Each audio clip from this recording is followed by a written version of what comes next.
how to find the x-intercepts of a quadratic graph in 87 seconds. Let's go.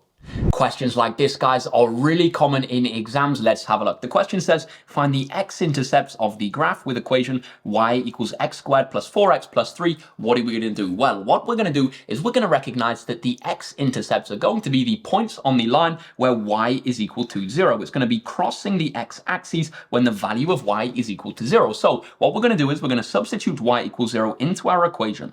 That's going to give us 0 equals x squared plus 4x plus 3. Now what we can do, guys, is we can solve this quadratic by factorizing or using the formula, but factorizing is going to be easiest, and that's going to tell us the values of x when y is equal to 0. Let's get it done. So solving this quadratic, we're going to have 0 equals. We need to solve this, and we're going to factorize it. We need two numbers which times to give positive 3 and add to give positive 4. That's going to be 3 and 1. So we can write this as x plus 3 times by x plus 1.